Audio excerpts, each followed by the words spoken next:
내 이름은 한유라. 그리고 나는 지금 내 모든 과거로부터 도망치고 있는 중이다. 사람들에게, 그리고 내가 몸담고 있는 식물연구소의 동료들에게 나는 아주 희귀한 약초를 찾아 강원도의 깊은 산속으로 장기 탐사를 떠나는 열정 넘치는 식물학자일 뿐이었다. 하지만 그것은 나의 공식적인 이유일 뿐. 내가 진짜로 이 낯선 산으로 숨어들어야만 했던 이유는 따로 있었다. 나는 지난 몇 달간 지옥과도 같은 시간들을 보내왔다.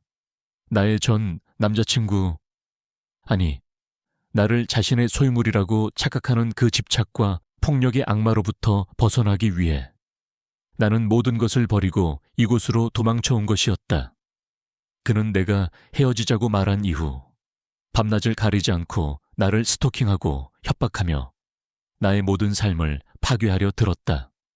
나는 몇 번이고 경찰에 신고했지만 그는 자신의 권력과 돈을 이용하여 번번이 법망을 빠져나갔고 그럴수록 그의 집착은 더욱더 심해져만 갔다. 나는 매일 밤 그가 내 집 주변을 맴돌고 있다는 공포에 떨어야만 했고 낯선 번호로 걸려오는 전화벨 소리에 경기를 일으키곤 했다. 서울의 그 어떤 곳도 내게는 더 이상 안전한 장소가 아니었다. 그래서 나는 그 어떤 누구도, 그리고 그의 그 지독한 집착마저도 나를 찾아낼 수 없는 이 깊고 깊은 산속으로 숨어들기로 결심한 것이었다. 나는 배낭을 꾸렸다. 그 안에는 앞으로 내가 산속에서 살아남기 위해 필요한 최소한의 물품들과 함께 나의 마지막 남은 희망이자 꿈이 담겨 있었다. 바로 내가 지난 몇 년간 내 자식처럼 애지중지 키워온 아주 희귀하고도 소중한 난초의 모종들이었다. 그 아이들은 아직 세상에 알려지지 않은 신종이었고 나는 이 깊은 산속, 오염되지 않은 청정한 자연 속에서 이 아이들을 성공적으로 배양하여 내 이름으로 된 새로운 종을 세상에 알리고 싶었다. 그것은 식물학자로서의 나의 마지막 남은 자존심이자 이 모든 지옥 같은 현실을 이겨낼 수 있게 하는 유일한 희망이었다. 나는 며칠 동안 산의 가장 깊숙한 곳을 향해 걸어 들어갔다. 그곳에는 더 이상 사람의 흔적은 찾아볼 수 없었고 오직 태고의 신비를 간직한 원시림과 그 안에서 살아가는 이름 모를 생명들의 소리만이 가득했다. 나는 그 낯선 고독 속에서 아주 오랜만에 평온함을 느끼고 있었다. 나는 계곡 근처 햇볕이 잘 드는 곳에 작은 텐트를 치고 나의 임시 거처를 마련했다. 그리고는 가장 먼저 내가 가져온 소중한 난초 모종들을 아주 조심스럽게 땅에 옮겨 심었다. 나는 아이를 다루듯 부드러운 손길로 흙을 덮어주고 계곡의 맑은 물을 길어다 듬뿍 주었다. 아가들아, 이곳이 이제 너희들의 새로운 집이야. 부디 이곳에서 무럭무럭 건강하게 자라다오. 나는 그 작은 생명들을 돌보며 나의 상처 입은 영혼 또한 조금씩 치유받고 있음을 느꼈다. 하지만 나의 그 평화로운 시간은 그리 오래가지 못했다. 산속에서의 생활이 일주일 정도 지났을 무렵이었다. 그날 밤 나는 여느 때와 마찬가지로 지독한 악몽을 꾸며 잠에서 깨어났다. 꿈속에서 나는 또다시 그 남자에게 쫓기고 있었다. 그는 어둠 속에서 나의 이름을 부르며 나를 향해 손을 뻗고 있었다. 그의 그 집착 어린 눈빛과 나를 향한 그 섬뜩한 미소. 나는 비명을 지르며 잠에서 깨어났고 나의 온몸은 식은 땀으로 흠뻑 젖어 있었다. 나는 더 이상 잠을 이룰 수가 없었다. 나는 텐트 밖으로 나와 차가운 밤 공기를 마시며 불안한 마음을 진정시키려 애썼다. 하지만 그의 그 끔찍한 모습은 내 머릿속에서 좀처럼 사라지지 않았다. 나는 문득 내가 이곳까지 도망쳐 왔지만 여전히 그의 그림자로부터 완전히 벗어날 수 없다는 사실을 깨달았다. 그는 어쩌면 지금 이 순간에도 나를 찾아 헤매고 있을지도 몰랐다. 그런 생각이 들자 나는 온몸에 소름이 돋는 것을 느꼈다. 나는 날이 밝는 대로 이곳을 떠나 더 깊고 더 안전한 곳으로 옮겨야겠다고 결심했다. 다음 날 아침 나는 동이 트기도 전에 일어나 서둘러 짐을 챙기기 시작했다. 나의 마음은 어젯밤의 그 악몽과 정체를 알 수 없는 불안감으로 인해 조급해져 있었다. 그리고 나의 그 조급함이 결국 나를 더 큰 비극 속으로 몰아넣고야 말았다. 나의 길고도 험난했던 운명은 그렇게 나의 가장 연약한 순간을 놓치지 않고 다시 한번 나의 목을 조여오고 있었다. 어젯밤의 그 지독한 악몽 때문이었을까?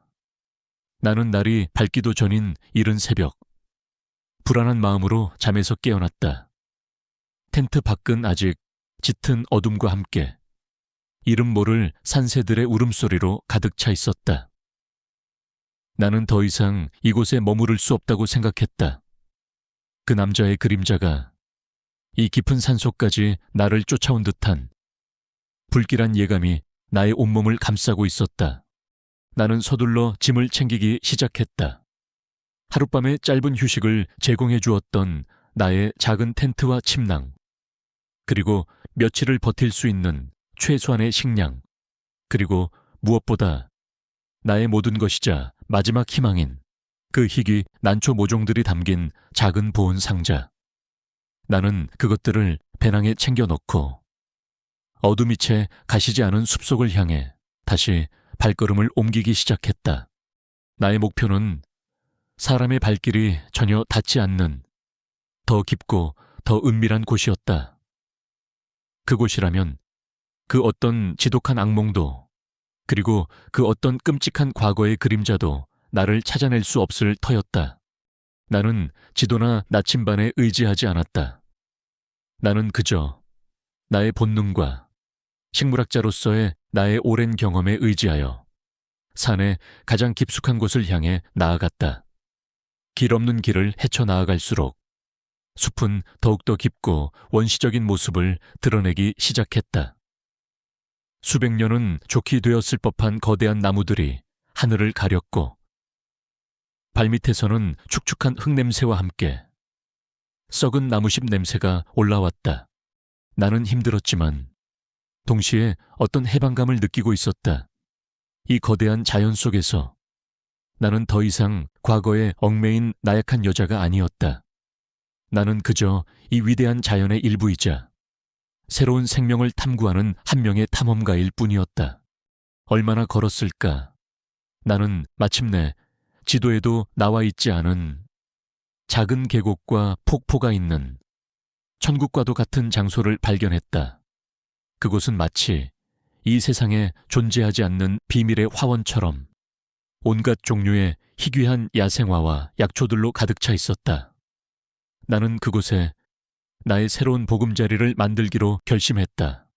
하지만 나의 그 짧았던 평화는 아주 갑작스럽고도 끔찍한 방식으로 산산조각 나고야 말았다.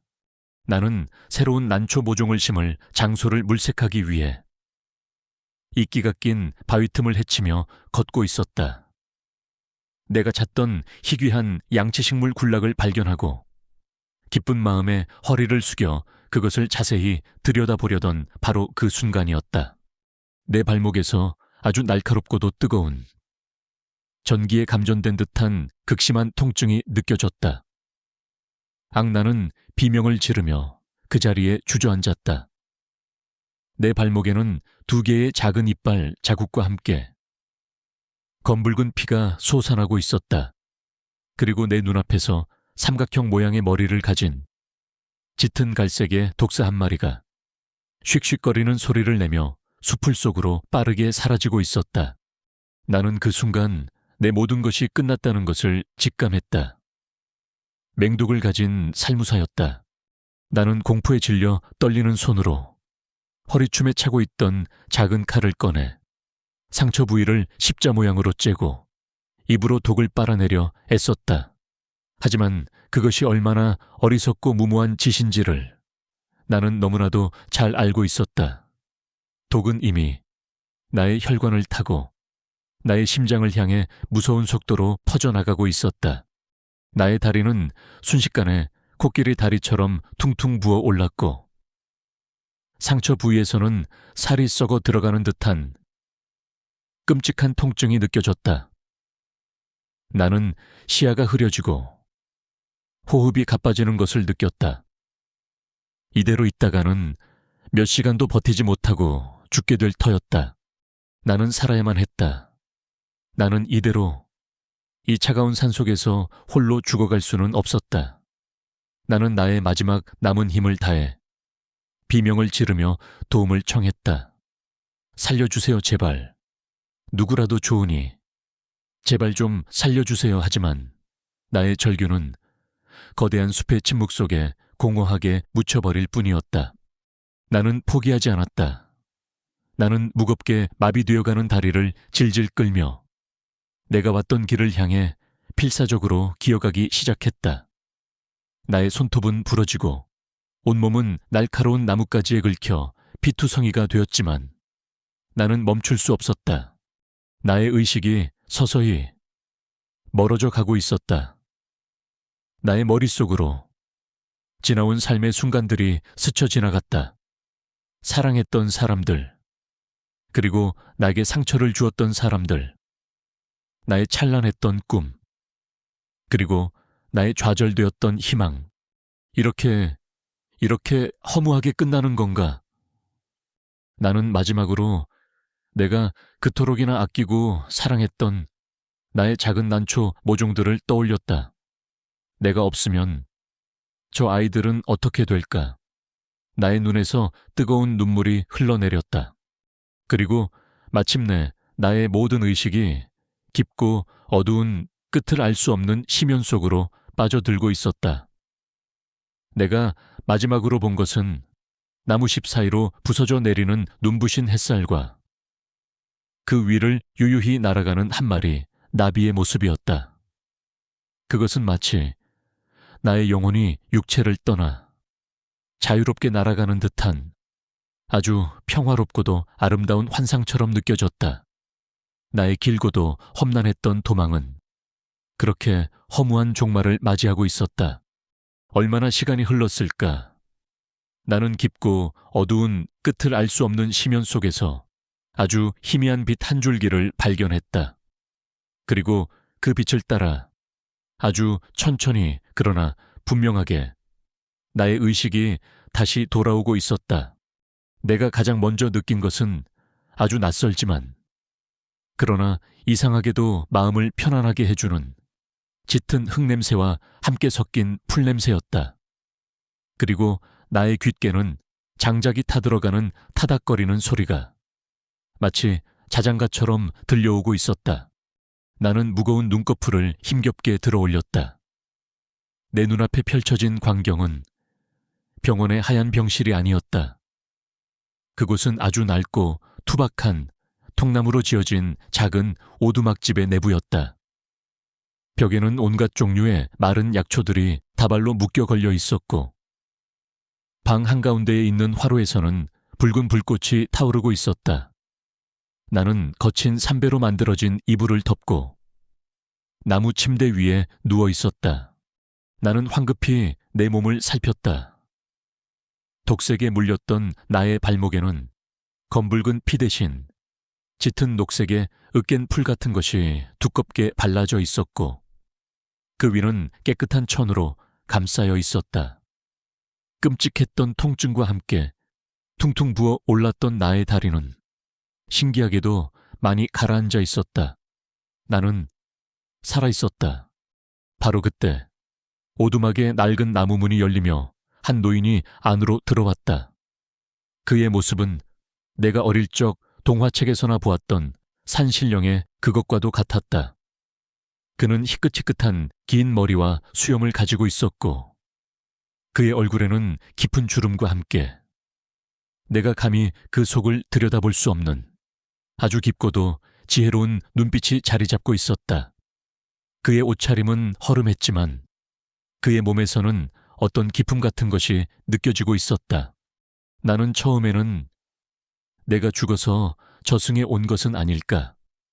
그리고 내 눈앞에 서 있는 이 노인이 바로 염라대왕은 아닐까 하는 엉뚱한 상상을 하기도 했다. 하지만 그는 나를 보고 아무 말 없이 자신의 손에 들고 있던 약 사발을 내게 내밀었다. 약에서는 아주 쓰고 독한 냄새가 났다. 나는 경계심 가득한 눈으로 그를 바라보았다. 그는 그런 나의 마음을 읽었다는 듯 나지막이 말했다. 마시게 독을 빼는데 도움이 될 걸세.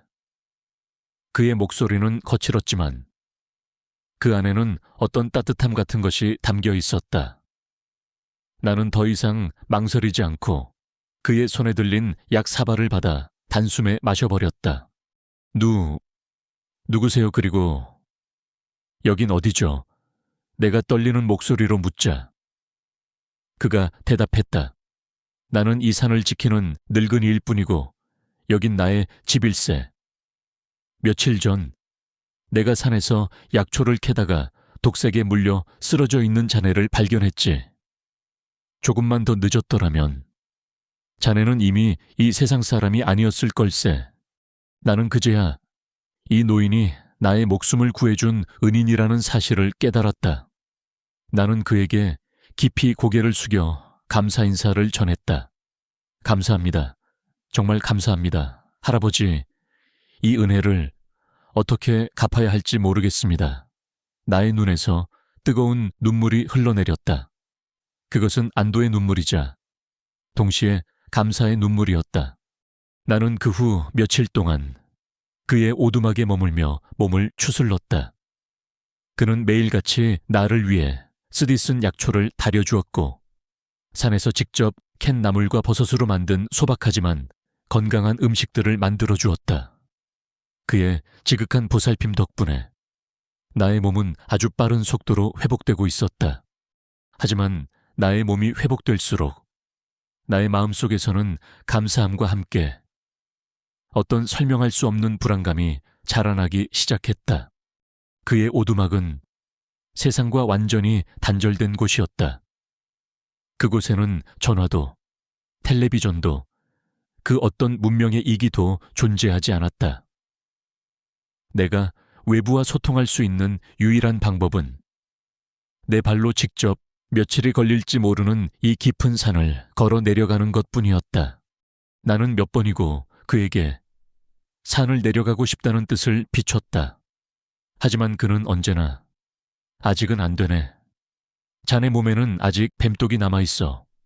성급하게 움직이다가는 다시 큰일을 당할 수 있네 라며 나의 부탁을 거절했다. 그의 말은 나를 걱정하는 것처럼 들렸지만 나는 그의 그 과도한 보호 속에서 어떤 기묘한 집착 같은 것을 느끼고 있었다. 그는 여전히 내게 자신의 이름이나 과거에 대해 아무것도 말해주지 않았다. 그는 그저 이 산을 지키는 늙은이일 뿐이라고만 했다.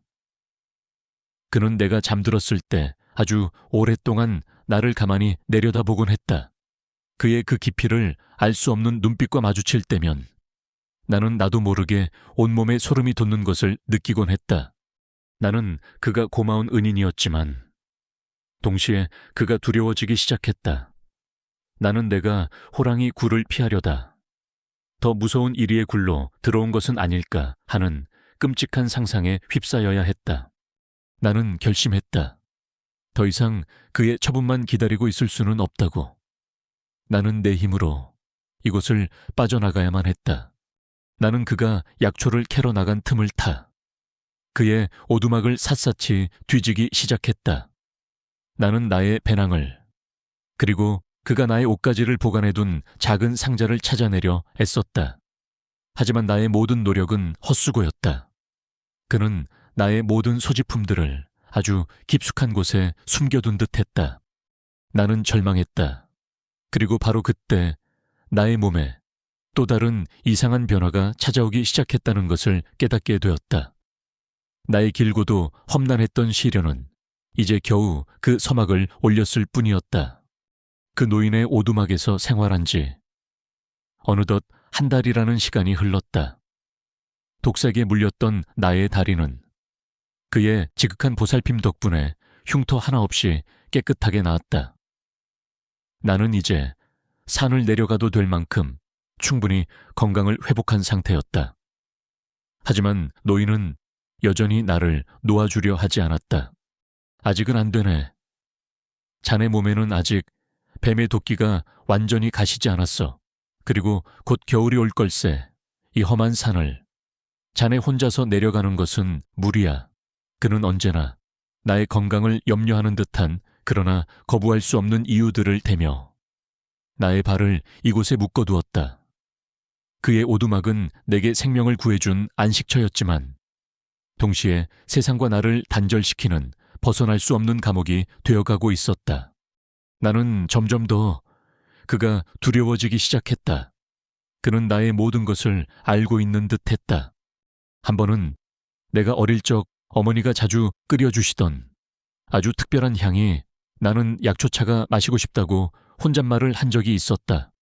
그런데 다음 날 그가 바로 그 약초를 산에서 구해와 내게 차를 끓여주는 것이었다. 이걸 어떻게... 이 산에는 없는 약초가 없네. 그는 그저 무심한 표정으로 그렇게 말할 뿐이었다. 또 한 번은 내가 악몽을 꾸며 잠에서 깨어났을 때였다. 꿈속에서 나는 또다시 나의 그 지긋지긋한 전 남자친구에게 쫓기고 있었다. 내가 공포에 질려 울먹이고 있을 때 노인이 나의 곁으로 다가와 나의 등을 토닥이며 아주 오래된 자장가를 불러주었다. 그것은 바로 내가 아주 어릴 적 돌아가신 나의 친어머니께서 내게만 불러주시던 세상에 나밖에 모르는 노래였다. 나는 온몸에 소름이 돋는 것을 느끼며 그에게 물었다. 그 노래를 어떻게 아세요 그냥? 어디선가 들어본 적이 있는 것 같아서. 그는 언제나처럼 나의 질문을 회피할 뿐이었다. 그는 대체 누구일까? 그는 정말 이 산을 지키는 평범한 노인일 뿐일까? 아니면 나의 모든 과거를 알고 있는 어떤 초월적인 존재이기라도 한 것일까? 나의 머릿속은 온통 그에 대한 의문과 함께 정체를 알 수 없는 공포로 가득 차 있었다. 그리고 나의 그 공포는 내 몸에 나타나기 시작한 이상한 변화와 함께 더욱더 커져만 갔다. 나는 얼마 전부터 아침이면 속이 메스껍고 헛구역질이 났으며 온몸의 기운이 하나도 없었다.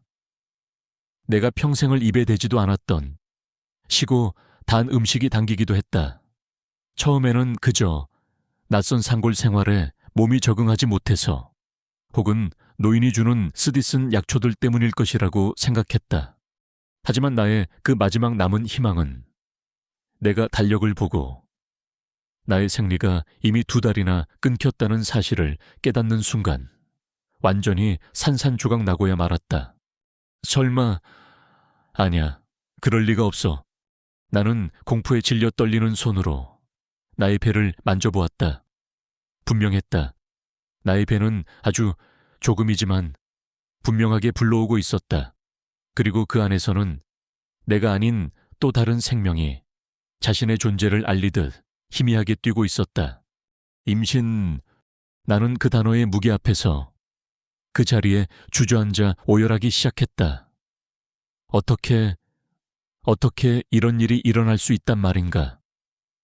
나는 이 깊은 산 속에서 완전히 혼자였다. 내가 의식을 잃고 쓰러져 있는 동안 내게는 대체 무슨 일이 일어났던 것일까? 내 머릿속에 단 하나의 끔찍하고도 무서운 가설이 떠올랐다.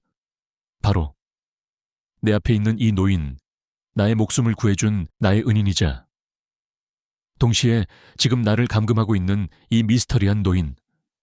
어쩌면 그가 내가 의식을 잃고 있는 동안 내게 몹쓸 짓을 저지른 것은 아닐까. 그런 생각이 들자 나는 온몸의 피가 차갑게 식어내리는 것을 느꼈다. 그가 내게 보여주었던 모든 친절과 배려가 사실은 자신의 죄책감을 덜기 위한 혹은 나를 영원히 이곳에 묶어두기 위한 위선적인 연극이었단 말인가. 나는 더 이상 이 끔찍한 의심과 공포 속에서 살아갈 수 없었다. 나는 그에게 모든 진실을 물어야만 했다. 그것이 설령 나를 더 큰 절망 속으로 밀어넣는 잔인한 진실일지라도. 그날 저녁 나는 노인이 약초를 다리는 것을 아무 말 없이 지켜보고 있었다. 그리고는 마침내 나의 모든 용기를 쥐어짜내어 그에게 물었다. 나의 목소리는 공포와 분노로 가늘게 떨리고 있었다. 할아버지, 여쭤볼 것이 있습니다. 그는 말없이 나를 돌아보았다. 제 뱃속에 아이가 있습니다. 제가 독사에 물려 의식을 잃고 있는 동안 저에게 무슨 일이 있었던 거죠? 나는 그의 눈을 똑바로 쳐다보며 나의 마지막 질문을 던졌다. 이 아이, 혹시 할아버지 아이인가요? 나의 그 충격적인 질문에 방 안에는 무거운 침묵이 흘렀다. 노인은 한참 동안 아무 말 없이 그 깊이를 알 수 없는 눈으로 나를 바라보고만 있었다. 그의 얼굴에는 어떤 놀람이나 당혹감도 없었다. 그는 마치 내가 언젠가는 이 질문을 하리라는 것을 이미 알고 있었다는 듯한 그런 표정이었다. 그리고 마침내 그의 무거운 입이 열렸다. 그가 나에게 들려줄 대답은 과연 나의 이 모든 의심을 풀어줄 진실일까? 아니면 나를 더 깊은 절망 속으로 밀어넣을 또 다른 거짓일까? 나는 숨을 죽이고 그의 다음 말을 기다리고 있었다. 나의 그 충격적인 질문에 방 안에는 무거운 침묵이 흘렀다. 노인은 한참 동안 아무 말 없이 그 깊이를 알 수 없는 눈으로 나를 바라보고만 있었다. 그의 얼굴에는 어떤 놀람이나 당혹감도 없었다. 그는 마치 내가 언젠가는 이 질문을 하리라는 것을 이미 알고 있었다는 듯한 그런 표정이었다. 그의 그 침묵이 내게는 긍정의 대답처럼 느껴졌고 나의 마지막 남은 이성의 끈을 완전히 끊어버렸다. 나는 그에게 달려들어 그의 멱살을 잡고 울부짖었다. 말해봐요. 이 악마 같은 영감 당신이 나한테 무슨 짓을 한 거야, 내가 의식을 잃고 있는 동안 나한테 무슨 짓을 했냐고. 나의 온몸은 분노와 수치심, 그리고 끔찍한 절망감으로 사시나무처럼 떨리고 있었다. 나는 나의 목숨을 구해준 은인이라고 믿었던 이 노인이 사실은 나의 모든 것을 앗아간 파렴치한 범죄자일지도 모른다는 생각에 미쳐버릴 것만 같았다. 하지만 노인은 그런 나의 격렬한 분노 앞에서도 조금도 동요하지 않았다. 그는 그저 아주 슬프고도 연민이 가득 담긴 눈으로 나를 바라볼 뿐이었다. 그리고는 나의 손을 아주 조심스럽게 그러나 단호하게 그의 멱살에서 떼어냈다. 아가, 진정하고 내 얘기를 들어보거라. 그의 목소리는 낮고 차분했다. 그 아이는 결코 내 아이가 아니다. 거짓말. 그럼 대체 누구란 말이에요? 이 깊은 산 속에 할아버지와 나 단둘이 있었는데 어떻게 내 뱃속에 아이가 생길 수 있단 말이에요. 노인은 무거운 한숨을 내쉬었다. 그리고는 아주 어렵고 힘겹게 그러나 분명한 목소리로 내가 지난 몇 주간, 아니 내 평생을 통틀어 단 한 번도 상상해 본 적 없는 너무나도 끔찍하고도 충격적인 진실을 털어놓기 시작했다. 그의 이야기는 내가 독색에 물려 쓰러져 있던 그날로 거슬러 올라갔다. 그는 그날 약초를 캐기 위해 산을 오르다가 계곡 근처에서 쓰러져 있는 나를 발견했다고 했다.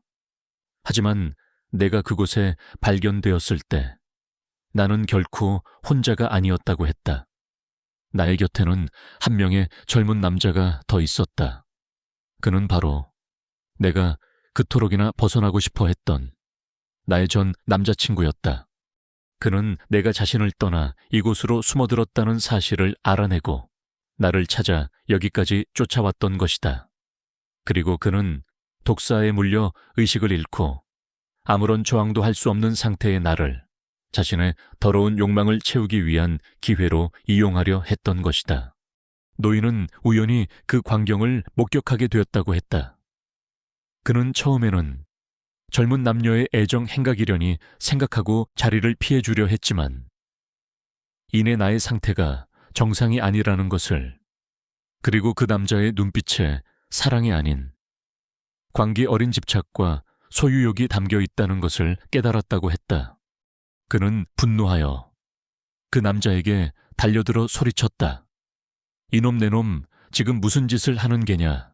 나의 전 남자친구는 갑자기 나타난 노인의 모습에 당황했지만 이내 노인이 그저 힘없는 늙은이에 불과하다고 생각하고 그를 밀치며 자신의 악행을 계속하려 했다고 했다. 하지만 노인은 보기와는 달리 젊은 시절 무술을 연마했던 사람이었다. 그는 자신의 몸을 지키기 위해, 그리고 나를 구하기 위해 그 남자와 격렬한 몸싸움을 벌였다. 그는 지팡이를 휘둘러 남자를 내리쳤고 남자는 노인의 그 예상치 못한 저항에 당황하여 결국 비명을 지르며 숲속으로 도망쳤다고 했다. 노인은 그를 쫓아가 완전히 끝장내버리고 싶었지만 독사에 물려 신음하고 있는 나의 모습에 그를 구하는 것이 먼저라고 판단했다. 그는 나를 자신의 오두막으로 업고 와 밤을 새워 나를 간호했다. 그는 자신이 아는 모든 약초 지식을 총동원하여 나의 다리에서 독을 빼내고 나의 목숨을 구했던 것이다. 나의 임신, 그것은 노인의 죄가 아니었다. 그것은 바로 내가 그토록이나 증오하고 두려워했던 나의 그 악마 같은 전 남자친구가 나에게 남긴 끔찍한 상처이자 비극의 씨앗이었던 것이다. 나는 노인의 그 충격적인 고백을 들으며 그 자리에 주저앉아 오열하기 시작했다. 나의 모든 세상이 다시 한번, 그리고 이번에는 결코 되돌릴 수 없을 만큼 완전히 무너져 내리고 있었다. 내가 지난 몇 주간 나의 은인을, 나의 유일한 보호자를 얼마나 끔찍한 오해와 의심의 눈으로 바라보았던가. 그리고 내가 지금 뱃속에 품고 있는 이 생명이 나의 희망이 아니라 나의 가장 큰 악몽의 씨앗이었다니. 나는 모든 것을 포기하고 싶었다. 이 아이를, 그리고 나 자신을 모두 없애버리고 싶었다. 바로 그때 노인이 나의 곁으로 다가와 나의 어깨를 감싸 안았다. 아가, 울지 마라. 그의 목소리는 따뜻했다. 이 모든 것은 너의 잘못이 아니다. 너는 피해자일 뿐이야. 그는 내게 자신의 이야기를 들려주었다. 그 역시 아주 오래전 전쟁통에 사랑하는 아내와 갓 태어난 딸을 잃었다고 했다. 그는 그 후로 세상과 등을 진 채 이 깊은 산 속에서 홀로 약초를 캐며 지난 시간의 아픔을 치유하며 살아왔다고 했다. 나는 자네를 처음 보았을 때 내 딸이 살아 돌아온 줄로만 알았네. 자네는 내 딸과 너무나도 닮았어.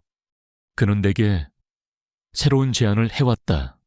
아가, 만약 자네만 괜찮다면 나와 함께 이곳에서 살아가는 것은 어떻겠나? 내가 자네의 아버지가, 그리고 자네 뱃속의 아이의 할아버지가 되어주겠네. 우리는 함께 이 아이를 세상의 모든 편견과 위험으로부터 지켜낼 수 있을 걸세. 나는 그의 그 따뜻한 제안 앞에서 아무런 대답도 하지 못하고 그저 그의 품에 안겨 한참 동안 눈물을 흘릴 뿐이었다. 나의 길고도 험난했던 시련은 아직 끝나지 않았다. 하지만 이제 나는 더 이상 혼자가 아니었다. 나의 곁에는 나의 모든 아픔을 이해하고 보듬어 안아줄 새로운 아버지가 함께 계셨으니까. 그리고 우리는 함께 이 비극적인 운명과 맞서 싸우며 새로운 희망을 만들어 나가게 될 터였다. 노인에게서 그 모든 끔찍한 진실을 전해 들은 후 나는 며칠 동안 깊은 충격과 절망 속에서 헤어나오지 못했다. 내가 그토록이나 벗어나고 싶어 했던 과거의 악몽이 내가 가장 안전하다고 믿었던 이 깊은 산속까지 나를 쫓아왔다는 사실, 그리고 나의 뱃속에는 나를 파괴하려 했던 그 악마의 씨앗이 자라나고 있다는 사실, 그 모든 것이 나를 미치게 만들었다.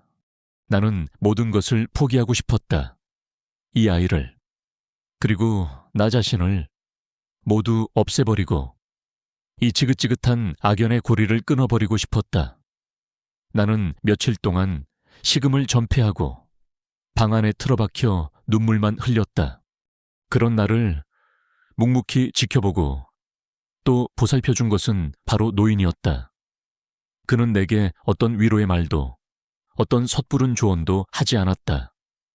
대신 그는 매일같이 나를 위해 쓰디쓴 약초를 다려주었고 산에서 직접 캔 나물과 버섯으로 만든 소박하지만 건강한 음식들을 만들어 내 방문 앞에 놓아두었다. 그는 내가 다시 일어설 때까지 그저 말없이, 그러나 아주 든든하게 나의 곁을 지켜주고 있었다. 그의 그런 지극한 보살핌 덕분이었을까, 나는 아주 조금씩 기운을 차리기 시작했다. 그리고 나의 마음속에서 절망을 넘어선 어떤 새로운 감정이 싹트기 시작했다. 그것은 바로 분노였다. 나를 이토록 비참하게 만든 그 남자를, 그리고 나의 모든 것을 짓밟은 그 악마를 이대로 용서할 수 없다는 차가운 분노. 나는 결심했다. 나는 더 이상 피해자로만 남아있지 않겠다. 나는 나의 손으로 직접 그에게 법의 심판을 내리게 할 것이다. 나는 노인에게 나의 결심을 이야기했다. 할아버지, 저 경찰에 신고해야겠어요. 그 남자가, 그가 저지른 죄에 대한 대가를 반드시 치르게 만들고 싶어요. 나의 그 단호한 말에 노인은 아무 말 없이 고개를 끄덕였다. 그리고는 나를 자신의 방 가장 깊숙한 곳으로 데려갔다. 그곳에는 낡은 나무 상자 하나가 놓여 있었다. 그는 그 상자 안에서 아주 오래된 위성 전화기 한 대를 꺼내 들었다. 이것이 내가 세상과 소통하는 유일한 방법일세. 나는 그가 건네준 위성 전화기를 들고 떨리는 손으로 101B를 눌렀다. 몇 번의 신호음이 울린 후 수화기 너머로 경찰의 목소리가 들려왔다. 나는 떨리는 목소리로 내가 처한 상황과 내가 겪었던 모든 일들을 털어놓았다.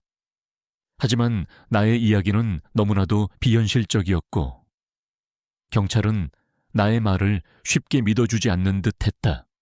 바로 그때 노인이 나의 손에서 수화기를 건네받았다. 여보시오. 나 김진태요. 그의 그 나지막하지만 무게감 있는 한마디에 수화기 너머의 경찰의 태도가 180도 달라지는 것을 느낄 수 있었다. 김진태, 그는 바로 수십 년 전 대한민국을 떠들썩하게 만들었던 전설적인 강력계 형사의 이름이었던 것이다. 그는 어떤 사건을 계기로 경찰직을 그만두고 세상과 등을 진 채 이 깊은 산속으로 숨어들었던 것이었다. 지금부터 내가 하는 말을 똑똑히 듣고 기록하게. 이것은 단순한 성폭행 사건이 아니야. 한 인간의 영혼을 파괴하려 한 끔찍한 살인 미수 사건이다.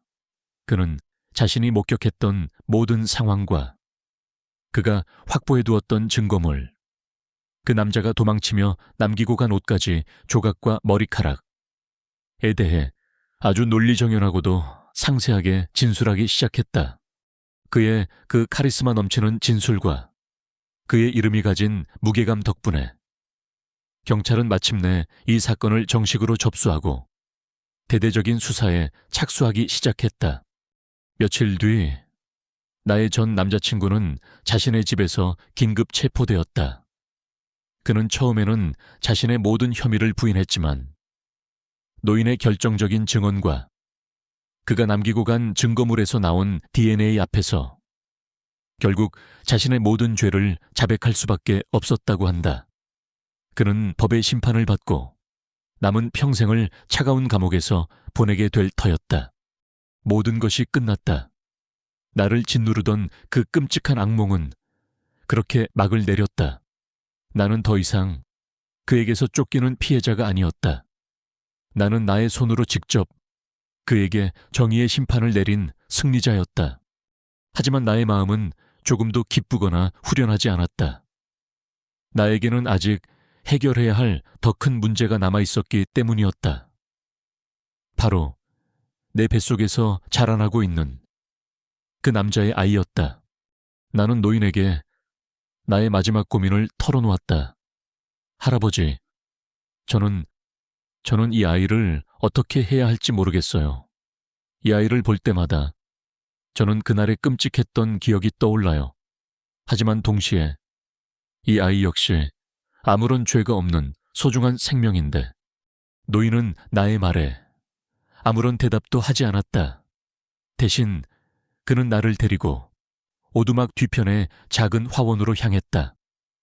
그곳에는 아주 척박하고 거친 땅 위에서 아주 작지만 그러나 그 어떤 꽃보다도 더 아름답고 강인하게 피어있는 이름 모를 야생화 한 송이가 있었다. 아가, 저 꽃을 보거라. 노인이 말했다. 저 꽃은 비록 더러운 진흙탕 속에서 피어났지만 결코 자신의 아름다움을 잃지 않았지. 그리고 오히려 그 모진 환경을 이겨냈기에 더 강하고 향기로운 꽃으로 다시 태어날 수 있었던 게야. 그는 나를 바라보며 말했다. 네 뱃속의 아이도 마찬가지다. 그 아이는 악마의 씨앗이 아니라 그 모든 절망과 고통 속에서도 피어난 기적과도 같은 생명의 꽃일세. 그 아이를 어떻게 피워낼 것인지에 대한 선택은 오롯이 너의 몫이다. 나는 그의 그 한마디에 내가 앞으로 어떻게 살아가야 할지에 대한 해답을 얻을 수 있었다. 그래, 나는 이 아이를 낳을 것이다. 그리고 이 아이에게 세상의 그 어떤 편견과 아픔 속에서도 결코 꺾이지 않는 강인한 생명력과 함께 모든 것을 사랑으로 보듬어 안을 수 있는 따뜻한 마음을 가르쳐 줄 것이다. 나는 더 이상 과거의 상처에 얽매여 살아가지 않을 것이다. 나는 이 아이와 함께 새로운 희망을 만들어 나갈 것이다. 나는 결심했다. 나는 서울로 돌아가지 않겠다. 나는 이 깊은 산속, 나를 구해준 나의 새로운 아버지와 함께 나의 새로운 아이를 낳아 기르며 새로운 삶을 시작할 것이다. 나의 길고도 험난했던 시련의 시간은 끝났다. 그리고 나의 진짜 새로운 평화는 이 모든 아픔을 끌어안고 새로운 생명을 잉태하는 위대한 선택과 함께 비로소 시작되고 있었다. 그로부터 3년이라는 세월이 흘렀다. 한때는 과거의 악몽으로부터 도망치기 위해 찾아들었던 이 깊은 산속은 이제 내게 세상 그 어떤 곳보다도 더 안전하고 평화로운 나의 유일한 보금자리가 되어 있었다. 나는 나의 아들을 낳았다. 그리고 아이의 이름을 이 위대한 산의 전기를 받아 씩씩하고 건강하게 자라라는 의미에서 산이라고 지었다. 나의 아들 산이는 나의 우려와는 달리 너무나도 맑고 총명한 아이로 자라주었다. 아이의 그 해맑은 웃음소리는 나의 지난 모든 아픈 상처들을 치유해주는 가장 따뜻한 약이 되어주었다. 나를 구해준 노인, 김진태 할아버지는 이제 나의 새로운 아버지가, 그리고 내 아들 산이의 가장 자상한 할아버지가 되어주셨다.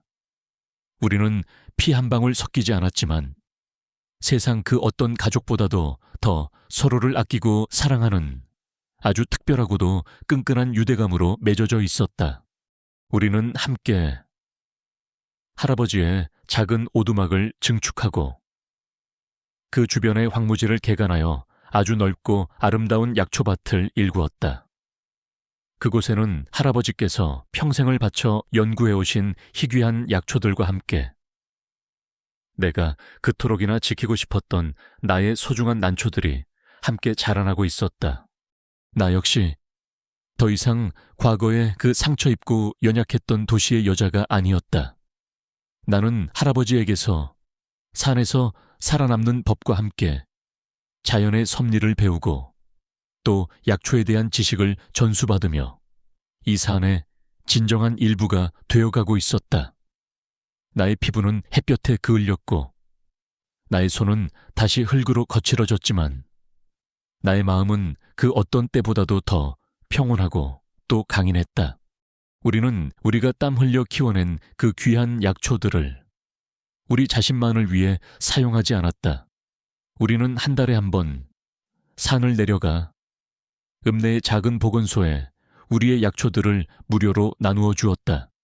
돈이 없어서 혹은 병원이 너무 멀어서 제대로 된 치료를 받지 못하는 가난하고 소외된 이웃들을 위한 우리의 작은 나눔이었다. 어느 날 나는 보건소에서 몇 해 전의 나처럼 남편의 폭력과 집착을 피해 아무도 모르는 곳으로 도망쳐온 한 젊은 여성을 만나게 되었다. 그녀의 눈빛은 과거의 나처럼 깊은 공포와 절망으로 가득 차 있었다. 나는 그녀의 손을 잡고 나의 이야기를 들려주었다. 내가 어떻게 절망의 끝에서 새로운 희망을 찾아냈는지에 대한 이야기. 괜찮아요. 당신은 결코 혼자가 아니에요. 그리고 당신은 당신이 생각하는 것보다 훨씬 더 강한 사람이에요. 나의 그 진심 어린 위로에 그녀는 눈물을 흘리며 아주 오랜만에 작은 희망의 미소를 지어 보였다. 나는 깨달았다. 내가 겪었던 그 끔찍한 비극이 이제는 다른 누군가의 상처를 치유하고 그들에게 새로운 용기를 주는 아주 의미 있는 힘이 될 수 있다는 것을 가끔 서울에 사는 나의 옛 친구를 통해 나를 그토록이나 괴롭혔던 전 남자친구의 소식을 전해 듣기도 했다. 그는 내 대한 상해 및 성폭행 혐의가 모두 인정되어 법정 최고형을 선고받고 지금은 차가운 감옥 안에서 자신의 죗값을 치르고 있다고 했다. 나는 그의 소식을 들을 때마다 더 이상 어떤 분노나 증오도 느끼지 않았다. 그는 이제 나의 상관은 아무런 상관도 없는 그저 희미한 과거의 한 페이지일 뿐이었다. 어느덧 나의 아들 산이가 3번째 생일을 맞이했다. 그날 우리 세 식구는 오두막 앞 툇마루에 나란히 앉아 작은 생일 케이크에 촛불을 켰다. 나는 나의 품에 안겨 천사처럼 잠들어 있는 아들의 얼굴을 내려다보았다.